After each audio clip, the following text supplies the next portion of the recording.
জনাব আনিস আলমকে আপনি শুনেছেন আমি 15 আগস্ট নিয়ে কথা বলতে চাই, এবং আসলে আপনার সঙ্গে বলতে চাই, কারণ আমরা যতটুকু দেখছি যে এই বিষয়ে, মানে আমার ব্যক্তিগত হবে, আমিও তো একটা মানুষ, আমার তো কিছু চিন্তা আছে। তো আমি দেখছি যে আপনার সঙ্গে আমার চিন্তার কিছুটা সামঞ্জস্য আছে, কাজে এইটা নিয়ে আলোচনা করব। তার আগে একটা হালকা বিষয় নিয়ে একটু কথা বলতে চাই। গতকালকে দেখলাম আপনি একটা ফেসবুকে একটা পোস্ট দিয়েছেন আমাদের আরেকজন জনপ্রিয় ব্যক্তিত্ব আব্দুল নূর তুষারের সঙ্গে একসঙ্গে। তো আপনারা নীলা মার্কেটে হাঁস খাওয়ার আকাঙ্ক্ষা ব্যক্ত করেছেন, এবং হাঁস যদি না পাওয়া যায় তাহলে ওয়েস্টিনে যাবেন বলে বলেছেন, এবং সেখানে ওয়েস্টিনে যাওয়ার ক্ষেত্রে কে এটা স্পন্সর করবে তাদের একটা উদাত্ত আহ্বান জানিয়েছেন। আমার এখানে দুটো প্রশ্ন। এক নম্বর প্রশ্ন হলো, এই যে স্পন্সর খুঁজছেন আপনারা, স্পন্সর পেয়েছেন কিনা, এবং না পেলে না পাওয়ার বাস্তবতাটা কি? আর দ্বিতীয় প্রশ্ন হলো, আমারও কিন্তু খুব ইচ্ছা যে একটু ওয়েস্টার্নে খাওয়া দাওয়া করার। যদি আপনার স্পন্সর পেয়ে যান, আমাকে আপনারা বিবেচনায় রাখবেন কিনা? আমরা তো অবশ্যই আপনাকে রাখবো। কালকে তুষার ভাইয়ের সাথে সেটাই কথা হচ্ছে, হলো যে মাসুদ কামাল ভাইকে সহ আমরা একদিন হাঁস খেতে যাই। কালকে আমাদের হাঁস খাওয়া আনফরচুনেটলি হয়নি, কারণ তুষার ভাইয়ের এর মধ্যে আবার টক শো দাওয়াত আছে, তার বাসার সামনে গাড়ি অপেক্ষা করতেছে। তো আমাদের সেটা ক্যান্সেল করতে হলো। কিন্তু আপনাকে জানিয়ে রাখি যে অন্তত শতাধিক ব্যক্তি ইনবক্সে বলছে যে ভাই আপনি আসেন, পয়সা আমরা দেব, আপনি আমাদের পয়সায় খান, আপনাদেরকে আমরা খাওয়াতে চাই। যাই হোক, এটা একটা হাস্যরস ছিল। বাস্তবিক অর্থে তো আমাদের কোনো ইচ্ছে নাই যে এই গরমের মধ্যে যাই হাঁস খাওয়ার, এবং এই যে হাঁস না খাইতে বললে আবার ওয়েস্টিনে খাওয়ার, মানে ওইখানে হাঁস না পাইলে আমি ওয়েস্টিনে এসে খাবো, মানে কতটা ফানি একটা স্টেটমেন্ট। আপনি যদি খেয়াল করে দেখেন, যিনি এই স্টেটমেন্ট দিয়েছেন, যে কারণে আমাদের স্টেটমেন্ট দিতে হলো বা হাস্যরস করতে হলো। এটা এখন কি সমস্যা ফানি হচ্ছে আসলে? আমার তো মনে হচ্ছে এটা মর্মান্তিক একটা স্টেটমেন্ট। এটা আমি বলতেছি যে দেখেন, আহ, এই যে প্রেক্ষিতে এই কথা আর কি, আসিফ মাহমুদ সেখানে উনি বলছেন যে ওয়েস্টিনের যে যে চাঁদাবাজদের থেকে যে যে যে একটা চাঁদাবাজ যে স্টেটমেন্ট দিয়েছে, জি, জি, জি, জি, যে এই চাঁদাবাজির নিরাপত্তে আসিফ মাহমুদ আছেন, যেখানে ওই যে গুলশানের এক সাম্মী এমপির বাড়িতে জি। চাঁদাবাজিতে, সেটার হুম। প্রেক্ষিতে উনি বললেন যে উনি আসলে আহ, বাসায় কাজ করতে করতে এত হয়রান হয়ে যান যে রাতে, বা রাত জাগতে। তো এইটার সাথে আমার একটু মিল আছে, আমারও রাত জাগা হয়, আমার অনেকদিন 6টা জি। বেজে যায় জাগতে জাগতে, লিখতে লিখতে। তো আচ্ছা। উনিও ওনার সরকারি কাজ করতে করতে এত ব্যস্ত হয়ে যান, কিন্তু সরকারি কাজ করা, সরকারে আমি আশ্চর্য হলাম 2-3টা কারণ। একটা হচ্ছে জি, সরকারের এরকম একজন মন্ত্রী উপদেষ্টা, তার বাসায় লোক নাই তাকে যে খাওয়াবে, তার চাকর বাকর গুলো কোথায় গেছে? এগুলো তো সরকারি নিয়োজিত চাকর বাকর আছে। আমরা তো মন্ত্রীদের বাসায় গিয়েছি, দেখেছি পাইক পেয়াদা ওইখানে কতজন থাকে, উনাকে কেউ খাওয়ানোর নাই। উনি কি নিরীহ ভাবে বললেন যে তারপরে কি করবেন, আশেপাশেও কত কোনো হোটেল নাই, উনি সেই হাঁস খাওয়ার জন্য যেতে হয় পূর্বাচলে। আর পূর্বাচলে সবাই ভালো করে জানে 12টা 1টার পরে ওইখানে ওইগুলো বন্ধ হয়ে যায়। ওই রাইট। ভোরবেলায় কে হাঁস বিক্রি করবে? আচ্ছা ঠিক আছে, উনি গভীর রাতে, একেবারে শেষ রাতে গেলে হাঁস খাইতে পারলেন না। তারপর আসেন কোথায়? ওয়েস্টিনে। ভাই ওয়েস্টিনে কে হাঁস ওই সময় কে রাখে? বা আপনি প্রাতরাশ করার জন্য আসেন, ব্রেকফাস্ট করার জন্য, ঠিক আছে, ওয়েস্টিনে, কিন্তু একজন মন্ত্রীর ওয়েস্টিনে যায়া প্রাতরাশ করতে হবে কেন?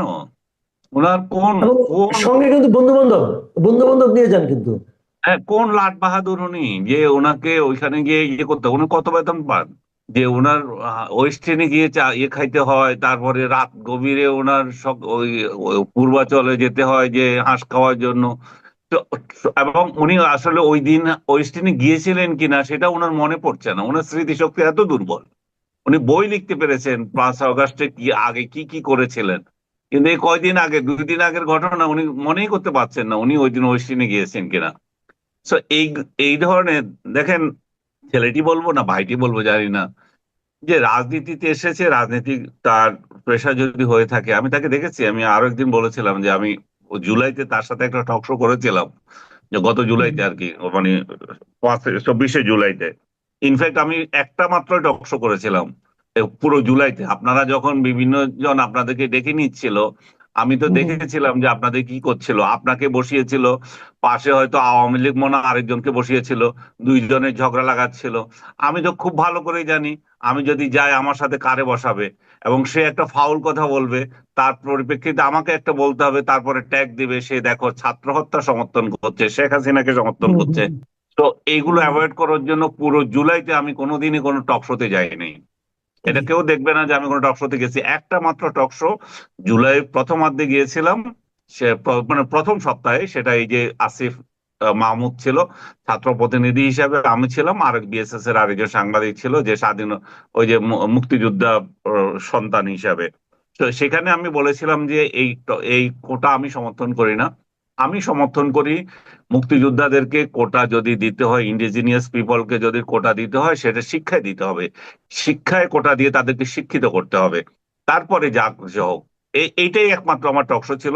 তো আসিফকে যেটা প্রসঙ্গ আমি বললাম, সেদিন আমি দেখেছি একটা নিরীহ ছেলে, তবে তার চামচা পরিবেষ্টিত, তার সাথে 4-5 জন গিয়েছিল, তারা আমার সাথে ছবিও তুলেছিল। তো ওই সময় তার দেখেছি একটা লিডার, লিডার লিডার ভাব, ওই ওই একটা জিনিস তার মধ্যে আছে।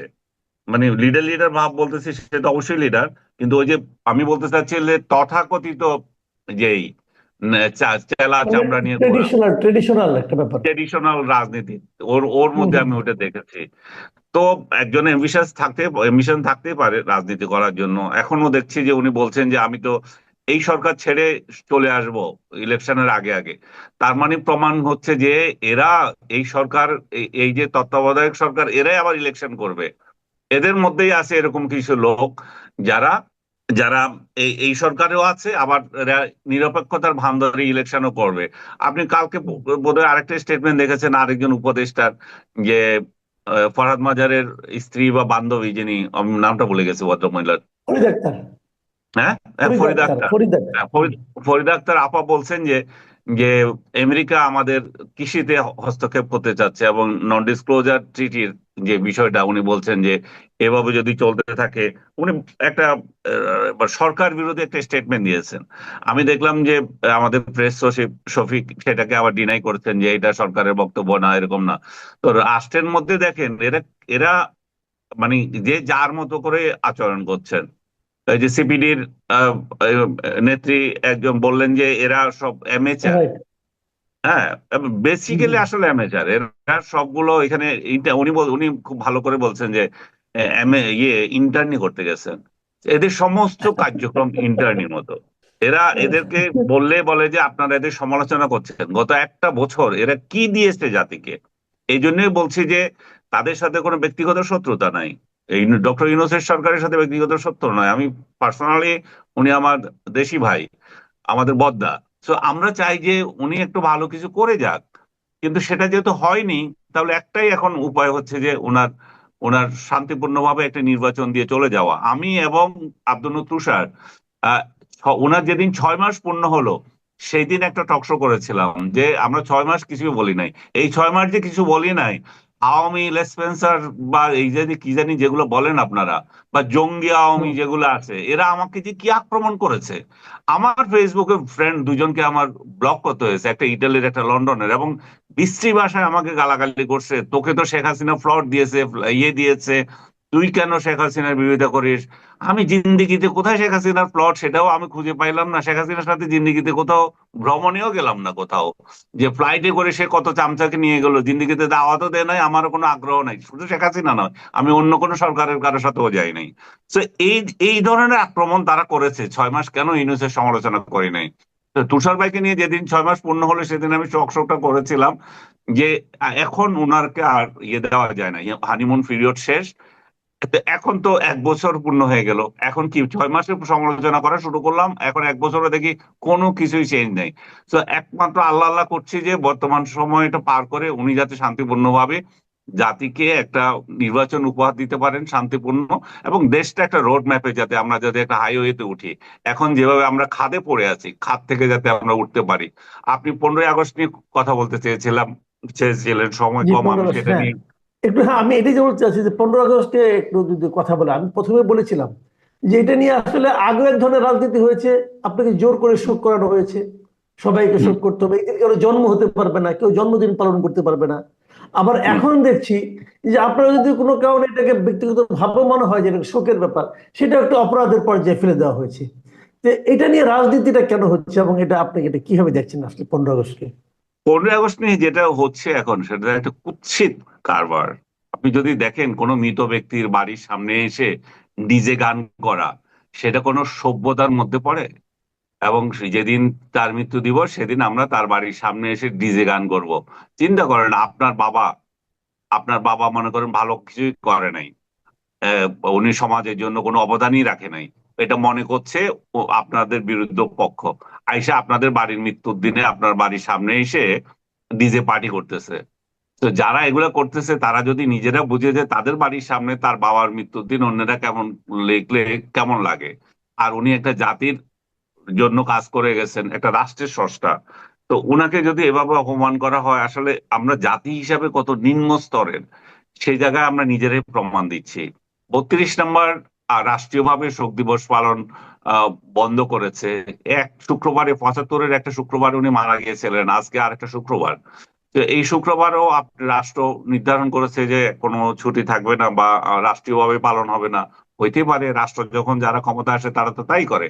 আপনি তো কিছুক্ষণ আগেই বললেন, যখন যারা ক্ষমতায় ছিল তারা মনে করেছে যে এই উনাকে এখন দেব তুল্য বানিয়ে দেওয়া। বঙ্গবন্ধু মানে হচ্ছে দেবতার থেকেও বড় কিছু। 2 বছর ধরে জন্মশতবার্ষিকী করলো। হ্যাঁ, কত লেখা কত কিছু। আজকে পত্রিকাগুলো খুলে দেখেন যে কোনো লেখা নাই, কোনো কথা নাই। নিউজটা আছে, অনেকে নিউজটা বাদ দিতে পারে নাই, নিউজটা দেখেছে, কিন্তু কোনো লেখা নাই, কথা নাই, কোনো কলামিস্ট পাওয়া যাচ্ছে না। যেখানে লেখা দেওয়া মানে 15 দিন আগে থেকে লেখার স্তূপ জমে যেত, ওই সব কলামিস্ট পলাতক। হ্যাঁ, 200 শতবর্ষ পালনকারী যে শত কমিটির লোকজন সব পলাতক। কেউ কেউ আর টু শব্দ করছে না, লেখে না কিছু।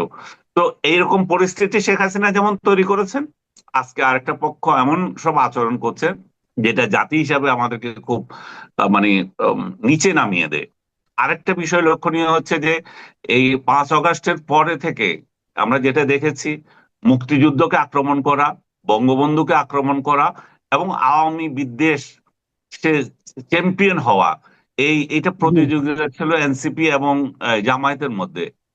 হ্যাঁ, কিন্তু গতকাল বা আজকে, গতকাল রাত থেকে আজকের যে 32 নম্বর যে সমস্ত কর্মকাণ্ড বিএনপি করছে, সেটা দিয়ে বিএনপি প্রমাণ করতে চাচ্ছে যে না, এই চ্যাম্পিয়ন ট্রফি আমরা ওদেরকে দেব না, আমাদেরকে নিতে হবে। তারা এখানে এসে স্লোগান দিচ্ছে, তারে ভাই কথা দিলাম 32 দখল করলাম। হ্যাঁ, আপনি শুনেছেন কিনা জানি না এই স্লোগান।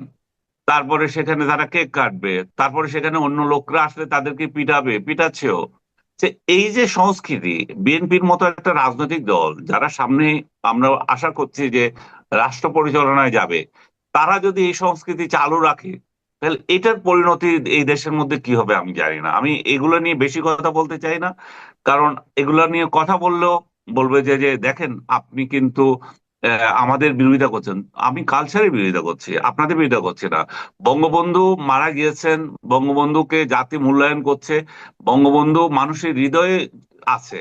আপনি সেটাকে মুছে দিতে পারবেন না। আমি আমার একটা স্ট্যাটাসে লিখেছি, যখন কারো নাম হৃদয়ে থাকে তাকে তো আপনি ব্রাশ দিয়ে মুছে ফেলতে পারবেন না। এটা তো দেয়ালে বঙ্গবন্ধু না, ওটা তার হৃদয়ে ওই গেঁথে আছে।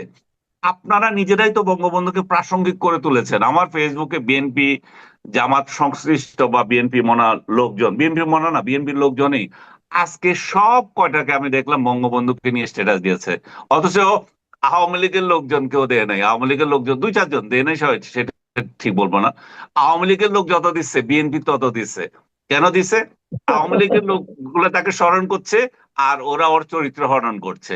তো বঙ্গবন্ধুকে তো প্রাসঙ্গিক আপনারাই করে রেখেছেন।